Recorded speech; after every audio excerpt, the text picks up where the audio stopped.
les gens, c'est Son Goku du 59. On se retrouve pour une nouvelle vidéo. Et aujourd'hui, je ne suis pas seul, je suis encore une fois avec le seul, l'unique qui est là dans toutes mes vidéos, quasiment dans les 15 dernières vidéos, 10 dernières vidéos ou 15 dernières vidéos. Il est unique, fidèle à lui-même, je parle évidemment de Silver Tiger XT. Comment tu vas? Ça va et toi? Ouais, alors aujourd'hui on va tout simplement parler de quelque chose, de DBS, mais plus précisément... De quoi on va parler? L'arc Moro, non, Granola. On pourra pourquoi pas parler de l'arc Moro quand tu auras tout lu. On va commencer l'arc Granola, donc du coup, on va tout simplement faire un résumé, parce que le chapitre 67 il est sorti et pas le 68. Alors avant, on va tout simplement tous les deux taper chapitre 67 DBS, donc vas-y tape chapitre 67 DBS sur internet. Alors, je vais sur les numéros de série, puis je... Ah, tiens. Bon, du coup, moi, je vais commencer. Je vais lire le premier paragraphe. Hein. Alors, d'abord, c'est quoi tu as dit, Mathis? Chapitre 67 DBS. Chapitre. Peut-être taper résumé, parce que là, j'ai un résumé sans déconner. Moi, j'ai un résumé agrandi, parce que là, t'as pas de résumé, en fait. T'as le chapitre, en lui-même, il n'y a pas de résumé. Il n'y a pas de résumé du chapitre. Donc, prends pas le premier lien, plutôt. Putain, j'ai dit premier lien. Donc déjà, avant, il faut se reciter le concept. Après l'arc Moro, hein, donc voilà quoi.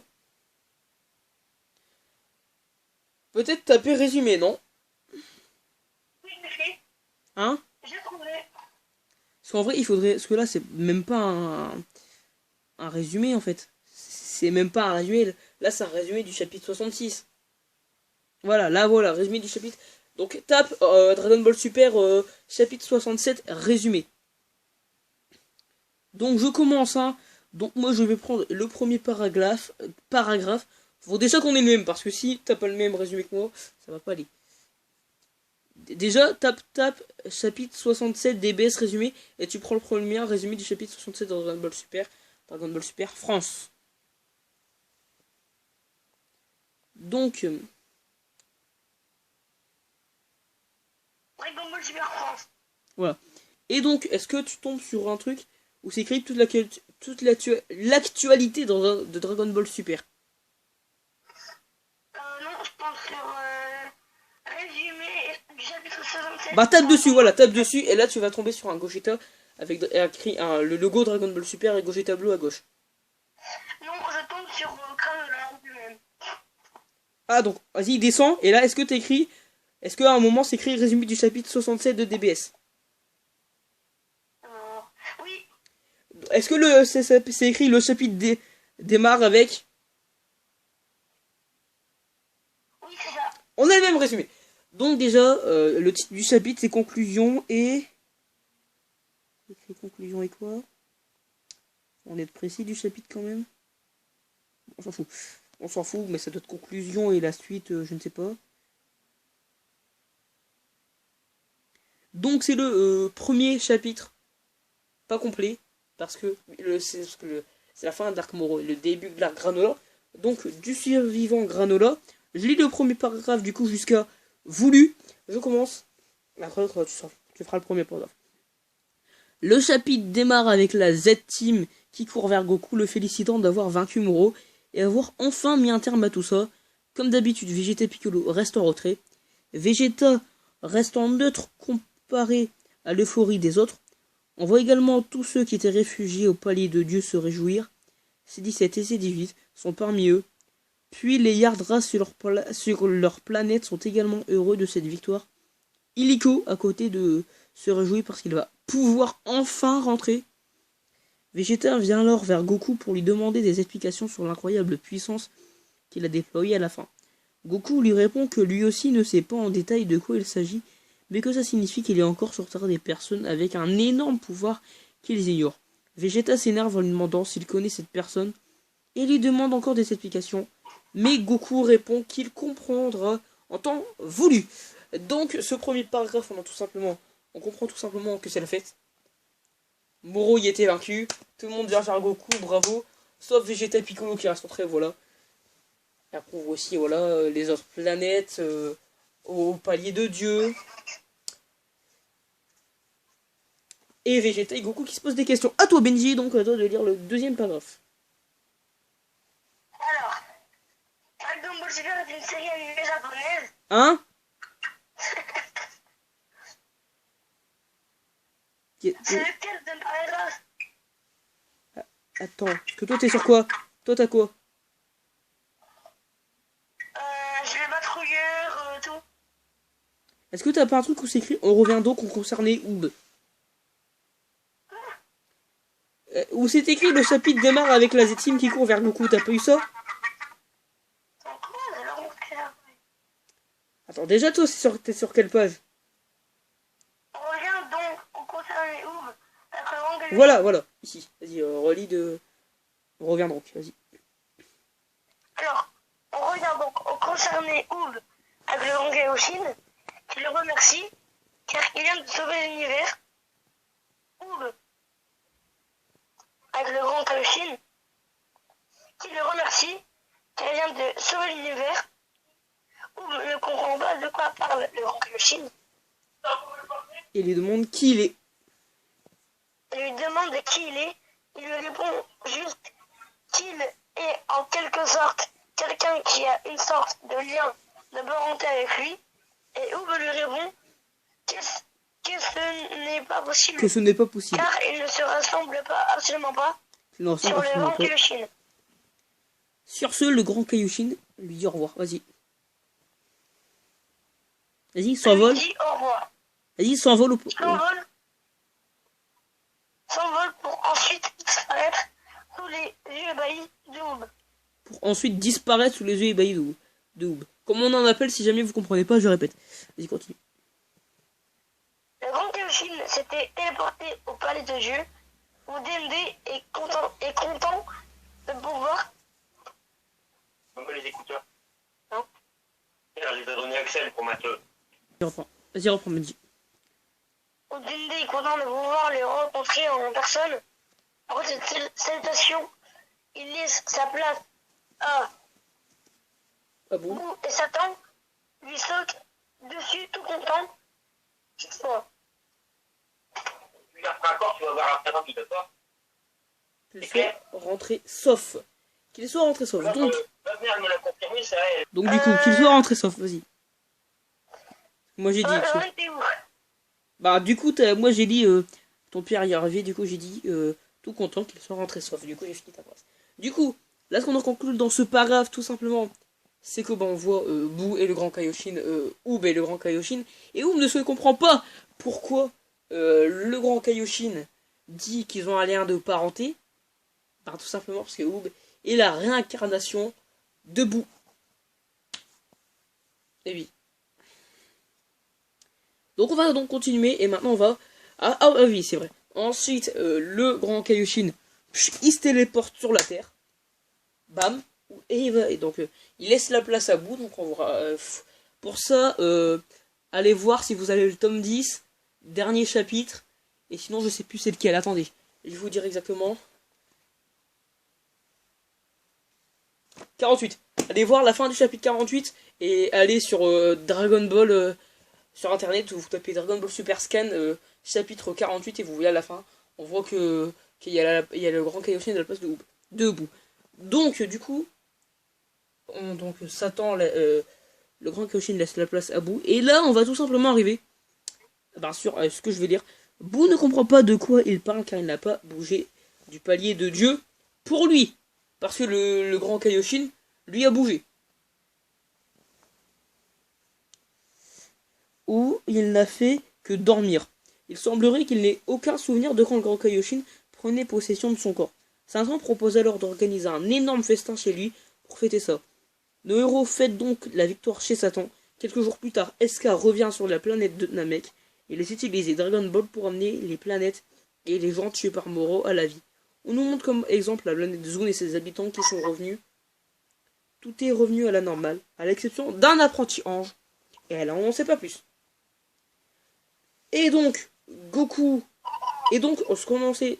Goku, non, pourquoi ce qu'on en sait, c'est que Bou, il sait pas du tout ce qui se passe. Et ensuite, allez, bim, on fait un banquet. Satan, il fait un banquet. Et Iska, le jeune Namek, part sur Namek pour tout simplement utiliser Dragon Ball et ressusciter ressusciter les planètes. Je sais pas si ça dit, et ressusciter les personnes tuées par le gang Amuro. Donc, Sagambo, OG73, etc. Parce que franchement, j'ai pas tous les noms en tête. Hein. J'en ai deux en tête. Et Moro aussi, parce que oui, il y a des personnes tuées par Moro, des centaines. Parce qu'au début, il y a eu des personnes tuées énormément de fois par Moro, et Raspberry, ce mec qui vient de l'armée à Freezer. Même si Freezer, il a tué derrière. Moro, plutôt. Donc du coup, ouais, tous ceux qui ont été tués par Moro sont ressuscités là. À toi, Benji, donc, de nous faire la suite. Juste, Mathis, j'ai pas précisé. Sur Isneo, il y a Dragon Ball SP, si ça t'intéresse. J'ai pas Isneo, moi. Mais il est gratuit, Isneo, t'as pas d'abonnement, c'est gratuit. On peut lire sans abonnement. Voilà. Avant, c'était payant, non? C'était payant, ouais. Ah bah, si ça changeait, c'est bon, quoi.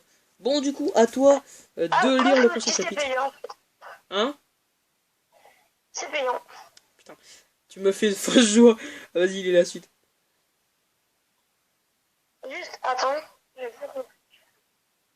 Tu vas dire qu'on est déjà à 11 minutes de vidéo. Starfall là. Ouais. Starfall là.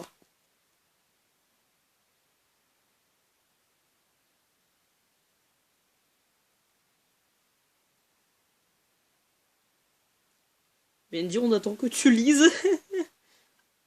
Oui, attends, je vais te vite.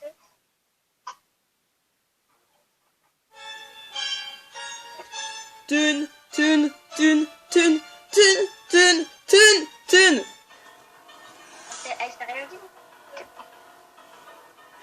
Benji, je mets la musique de l'Ultra Instinct.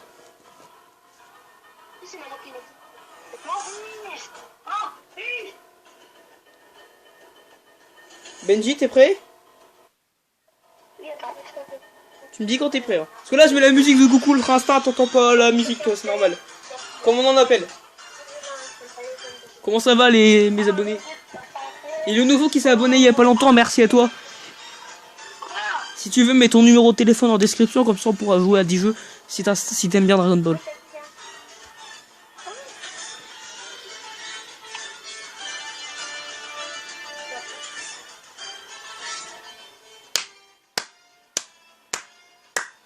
Est-ce que tu sais... Benji, c'est bon? Quoi? J'ai pas compris. Pendant que je suis pas là, dis ce que j'avais à lire. Ok, bon, tu liras 2 paragraphes du coup. Pourquoi t'es pas là? Bon, je vais aller manger. Je vais pas aller manger, mais je prends mon médicament. Ah, bon, vas-y. Bien quand t'es retour, parce que moi aussi. Du coup, moi je vais lire le deuxième. Hein. Plusieurs jours plus tard, Goku, Vegeta, Majin Buu et Jaco sont convoqués au quartier général pour une cérémonie de remise de médailles. Durant cette cérémonie, chacun se voit donc remettre une médaille, et lorsqu'il s'agit de son tour, Goku serre encore dans l'entrejambe du roi au lieu de sa main. Ce dernier lui demande s'il ne fait pas exprès. Ils sont ensuite appelés par leur prénom, puis une mystérieuse personne en plus vient d'être appelée pour recevoir sa médaille. Il s'agit de Merus, pour baptiser Merus Ika Noishi Yaboshi. Il sort alors de derrière les patrouilleurs, sous les yeux ébahis de Vegeta et Goku. Vegeta fait alors la remarque qu'il s'était censé avoir été annihilé. Et Merus confirme que l'ange qu'il était a bien été annihilé. Qu'est-ce qu'il y a, Benji? Bon, vas-y, lis 2 paragraphes du coup. Alors, 2 paragraphes. Plutôt 3 paragraphes, parce que franchement, les 2 paragraphes là, les 2 paragraphes, que si tu relirais 2 paragraphes, ça serait 5. Donc vas-y, 3. Alors, nous sommes téléportés quelques jours plus tôt. Du coup, t'as entendu ce qui se passe ou pas? En plus, avec Mathieu, ça fait plusieurs jours que les a ces écouteurs-là que je cassais. Alors, dis pas que ça dit. Vas-y, continue. Attends, Benji, d'abord, je vais faire... Est-ce que t'as vu... T'as entendu ce que j'ai dit avant? Non. Donc, en gros, il y a des remises de médailles pour Boo, pour Goku, pour Vegeta. Et à un moment, t'as un mec qui est tout simplement Merus, mais sa partie ange n'est plus là. Parce qu'en fait, Merus, c'est un ange, du coup, tout ce qui était de lui un ange, donc en fait, il est devenu un humain normal. Tout ce qui était de lui ange, à la poubelle. Donc, vas-y, continue. Vas-y. Alors, Nous sommes téléportés quelques jours plus tôt au palais des Zénons. Le grand prêtre qui avait convoqué Virus et Whis leur demande s'ils savent pourquoi ils ont été convoqués. Vas-y. Virus essaie de se dédouaner. Dédouaner en... J'ai dit. Vas-y, mais vas-y, continue. En disant qu'il n'a absolument aucun lien avec cette affaire. Virus réplique que lui aussi ne pensait pas que Virus prêtre. Non, irait vraiment jusqu'à enfreindre les règles. Oui, Le grand prêtre attends. lui dit, Du coup, Whis réplique que lui aussi ne pensait pas que Mérus irait vraiment jusqu'à enfreindre les règles. Enfreindre les règles de quoi? Parce que un ange n'a pas le droit de prendre possession. Un ange ou un dieu n'a pas le droit de prendre part pour le bien ou pour le mal. Et go, voilà, faut que à un moment le mal et le bien sont égaux à 50%. En gros, si t'as 80% le bien, 20% le mal, voilà, ça va pas, c'est pas équilibré. C'est un peu ça ce que je dis. À toi, vas-y, continue. Le grand prêtre lui dit qu'il regrette. alors, le grand prêtre. Ah voilà. Lui dit qu'il regrette de lui avoir confié Whis s'excuse. Alors qu'un regard sérieux se place dans le visage du grand prêtre, celui-ci poursuit en disant qu'en temps normal, un ange qui enfreint les règles se doit supprimer de ce monde pour l'éternité, mais que pour cette fois-ci, il a supprimé de ses propres mains Mérus dans un premier temps pour le faire renaître, ensuite en mortel. Il possède donc maintenant une espérance de vie et ne possède plus ses pouvoirs d'ange. Du coup, c'est ce que je disais avant. Attends, du coup, c'est ce que je disais avant quand il y a eu les remises des médailles. Quand on a dit qu'il y avait la remise des médailles, surtout. Du coup, j'ai dit que Mérus revient sur ses pouvoirs d'ange. Voilà, à toi. Ah bah non, c'est un mot. T'as fini le paragraphe. Du coup, il se demande pourquoi tant de gentillesse de sa part. Son père répond, le visage redevenu gentil, que c'est parce qu'une certaine personne lui avait dit qu'elle était prête à donner sa vie s'il le fallait pour sauver ce dernier. Shin apparaît alors et le remercie d'avoir accepté sa requête, rajoutant en s'adressant à Beerus que c'est tout ce qu'il pouvait faire. Beerus s'énerve alors sur lui, le sermonnant de ne pas mettre sa vie en jeu aussi facilement. Mathis, tu t'es trompé. Je te corrige, c'est le sermonnant. Le sermonnant, j'ai dit quoi? T'as dit le sermon. Le serment de ne pas... Ok, le sermonnant de ne pas mettre sa vie en jeu aussi facilement et de son propre chef, car leurs corps sont liés. Le grand prêtre annonce que les trois responsables des soucis qui ont été causés devront subir une punition. Du coup, les trois responsables, Whis, Beerus et le Kaioshin, non? Ouais. Mais Whis, ça m'étonnerait, tu vois. Donc, on va revenir sur ce qui vient d'être dit, tout simplement. Whis va Whis va demander au grand prêtre pourquoi il est aussi gentil. Et donc en fait je pense que c'est à cause du grand du Kaioshin que Mérus est encore ravi. Pour moi c'est ça. Parce qu'après, du coup après Beerus il va s'énerver, il va les crier dessus. Et après on voit que le grand prêtre annonce que les trois responsables vont devoir subir une punition. À toi, tu vas nous lire jusqu'à vacances. D'accord. Donc, t'as fini. Arrêtez-vous. Comment ça, on revient? On revient donc au temps actuel et l'on voit Beerus et Shin à quatre pattes en train de courir avec les Zénos sur leur dos. Whis fait l'arbitre et mesure la vitesse des chevaux. Les Zénos insatisfaits de leur vitesse en veulent toujours plus. Le grand prêtre précise qu'il tombe bien parce que les hommes de main des Zénos viennent tout juste de partir en vacances. Pause. Ça va être à moi, boss, Bendy, ça va être à moi là. Là, t'as lu un paragraphe. Avant, t'as lu plus. Parce que moi, j'ai lu 2 paragraphes et toi, t'en as lu 2. Ok. Ok. Du coup, on voit ce qui se passe. On revient au temps actuel, au présent, parce qu'on était. Ce qui s'est passé avant, c'était dans le passé, donc en gros, en même temps que la remise des médailles. Ou un peu avant. Donc on voit là, tout simplement, que Whis et Shin sont à quatre pattes et qu'ils souffrent avec les Zeno. C'est mot à mot ça. Hein. C'est un peu ça, hein, c'est ça. Ensuite, on voit tout simplement que Zeno n'est pas satisfait, les Zeno. Et du coup, voilà. Et c'est à moi. Beerus maudit Goku qui est pour lui le seul responsable de cette situation, car c'est à cause de lui si Merus a enfreint les règles. Il demande d'ailleurs au passage à Whis si ce que Goku est en train de faire en ce moment. Ce dernier répond qu'elles sont toujours en train de faire la fête avec Merus et compagnie. L'arc se termine donc ainsi avec une dernière photo de groupe à la fin du service de Goku en compagnie en tant que patrouilleur galactique. Fin de l'arc Moro. Qu'est-ce que t'as pensé déjà du Ces début? résultats proviennent d'une Ta gueule, recherche. Google, ta gueule. Qu'est-ce que t'as pensé de l'arc déjà du début du chapitre? Le début du chapitre serait pas mal. Pas mal. Alors déjà, qu'est-ce que t'as pensé de ce que t'as lu tout court en fait jusqu'au chapitre 48? Franchement, c'était trop bien. C'est le début, c'était le début parce que ils sont encore sur la planète Namek.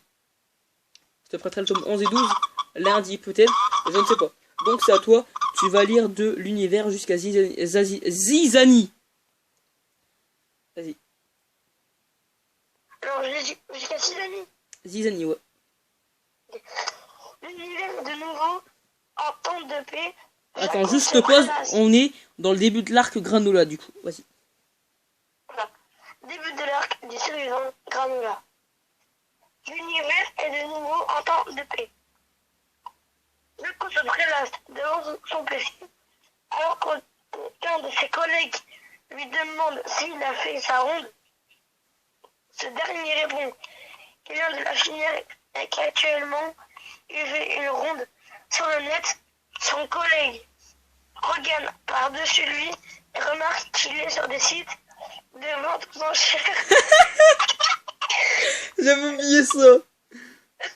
Il lui dit que s'il est libre, il y a des choses à faire à la prison galactique et qu'il aimerait qu'il accompagne Jaco essaie de détourner l'invitation, mais sans succès. Ils se rendent donc tous les deux à la prison où l'on retrouve les détenus qui avaient semé la zizanie. Alors juste, le mec, au lieu de faire une ronde, il est sur un site de vente aux enchères. Trop drôle. Voilà. Alors là, je suis à 23 minutes de vidéo, du coup ce que je propose c'est qu'on s'arrête dans cette vidéo au chapitre 67. Ouais. Donc je continue. Le collègue de Jaco demande alors à Yunba s'il ne sait pas quelque chose au sujet d'un soi-disant signal de détresse que leurs radars ont détecté et qui serait émis depuis le cratère où Moro a explosé. Yunba répond qu'elle n'en sait rien. Yunba c'est un mec de l'armée à Moro, Benji. Je pense que t'as pas dû le voir encore. Du coup, le patrouilleur galactique poursuit en disant que ce fut une très grosse explosion et que ça doit sûrement être des interférences d'ondes dues à celle-ci. Un autre prisonnier crie après les patrouilleurs galactiques comme quoi ils ont tué en grande partie leurs camarades et qu'il ne fallait donc pas qu'ils l'oublient. Le patrouilleur répond que celui qui les a tués c'est Moro et Jaco rajoute que 73 s'est même fait tuer en se faisant manger par Moro. Vas-y, tu vas nous lire maintenant jusqu'à rien. Okay. Le prisonnier lui dit qu'on ne veut pas considérer ce dernier comme une personne et que par conséquent on ne peut pas lui dire être tué. Le patrouilleur lui rétorque que dans ce cas qu'il faut sûrement dire cassé et que de toute manière ça revient au même. Le prisonnier poursuit en disant que de toute manière c'était une marchandise qu'il avait volée, qu'il était vide quand ils l'ont volé et que c'est eux qui lui ont donc inculqué des données et l'ont fait évoluer et qu'il est en colère parce qu'ils ont fait tout ça pour rien. Et oui, parce que 73, un propriétaire, je sais plus son nom, on le verra dans le chapitre ou dans le prochain chapitre, peut-être pas. Et du coup, bah, le mec Yunba n'est pas content parce qu'en fait ils ont capturé OG73 pour rien. Est-ce que ça sera le cas de Granola? On verra ça tout à l'heure. Ou dans la prochaine vidéo. Bah si, on verra ça tout à l'heure. Parce que c'est écrit. Ah, moi je le sais. T'es arrivé où? À rien? Ouais. Donc je reprends. Le patrouilleur lui répond que de toute manière ce n'est pas plus mal qu'une chose aussi dangereuse que 73 a été détruite. Yunba demande si ils ont vérifié qu'il était bien cassé. Jaco répond qu'il n'avait pas besoin de vérifier vu qu'ils ont disparu, lui et Mo. Hein? Oh putain, ta soeur elle nous dérange en vidéo, casse les couilles. Du coup je reprends, je sais plus où j'étais.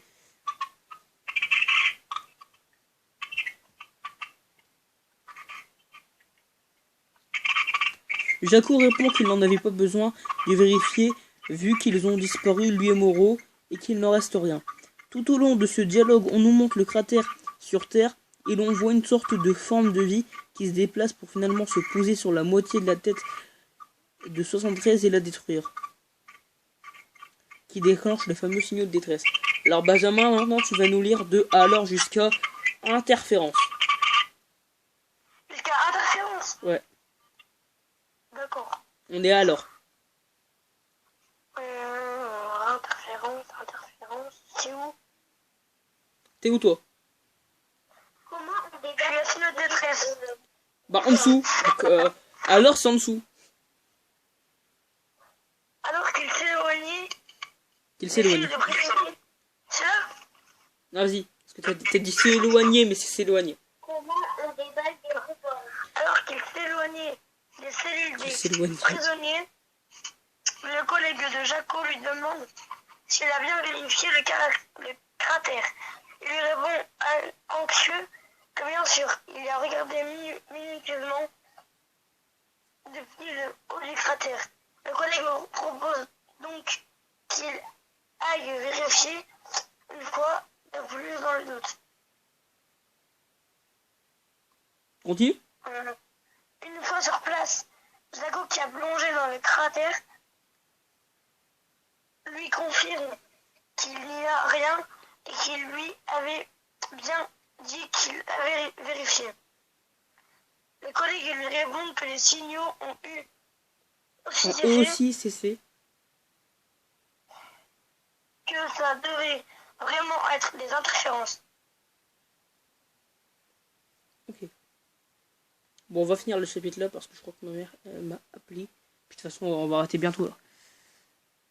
Il reste quoi? 2, 3, 4, 5, 6 paragraphes. 3 chacun. Donc on va faire quelques fois encore. On apprend alors que ce collègue s'appelle Kiramisu. Et Jaco lui propose de profiter qu'il soit sur Terre pour manger du fromage et lui conseille aussi la boisson nommée lait. Pendant ce temps, en parallèle, les inconnus avaient en réalité déjà récupéré le reste de la tête de 73 et quittent directement la Terre avec. Vas-y, continue. On se retrouve ensuite quelque part dans l'univers très loin de la Terre, dans le vaisseau des extraterrestres inconnus, ayant récupéré 73. Le maître des lieux se nomme Goichi. Un de ses sbires lui annonce que toutes les données confiées ont été transmises aux spécimens et qu'il devrait être fait à peu près des mêmes spécifications. On apprend donc... Non, là c'est bon, c'est moi. On apprend donc qui sont les créateurs de 73. Goichi n'en revient pas que ce cerf hoché 73 ait évolué de la sorte lorsque Saganbo et les siens l'avaient volé. Ils étaient désespérés, mais que finalement ce sont eux qui ont de la chance dans l'histoire. De plus, ces voleurs sont presque tous morts à présent. À toi. Alors, c'est alors qu'un inconnu nommé Granola, épaulé vocalement par une personne nommée Oatemil, se dirige vers le vaisseau en question. Il le pénètre, il lance une embuscade, met à terre tous les soldats. Forçant Goichi à déclencher son armée de Oji. Donc OG, donc tout ce qui est 73, les clones en vrai, comme lui. À moi. À travers l'équipement qu'il porte sur son œil, Oatmeal semble analyser tous les OG. Elle lui indique le nom de chacun, Les spécifiant à chaque fois que ce n'est pas celui qu'il recherche, il recherche le 73 Granola, mettant donc hors d'état ces derniers. Et donc tu vas finir le dernier paragraphe et on arrêtera cette vidéo. Alors, t'étais où toi? Ah, c'est bon, on se trouvait. Le dernier Il paragraphe, quoi. reste une pièce dans le fond qu'ils n'ont pas regardé. Et c'est là que Oatil annonce à Granola que c'est lui, celui qui cherche OJ73I, celui du milieu dans la capsule. Le chapitre se termine donc ainsi sur un sourire dans les yeux de Granola. Vous voyez là, et là on voit OG73. On verra le chapitre surtout dans la... Je vais arriver. Ah, c'est ma mère qui m'appelle. Hein? Donc les gars, fin de la vidéo. J'espère que vous l'avez apprécié. On va vous dire au revoir avec Silver Tiger Cacté. Au revoir. Au revoir tout le monde. Et abonnez-vous à ma chaîne YouTube. Allez, au revoir les gars.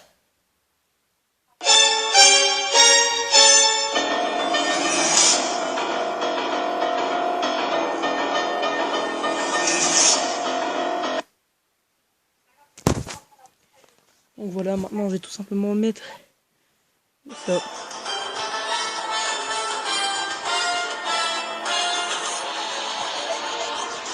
Abonnez-vous, lâchez des pouces bleus, vous savez tout ce qu'il vous reste à faire. Et salut! J'ai été accompagné de celui qui est fidèle à lui-même. Je parle évidemment de Silver Tiger. Allez, au revoir. On se retrouvera à bientôt pour une vidéo inédite sur le chapitre 68 de Dragon Ball Super. Au revoir tout le monde. Benji dit au revoir. Au revoir. Salut.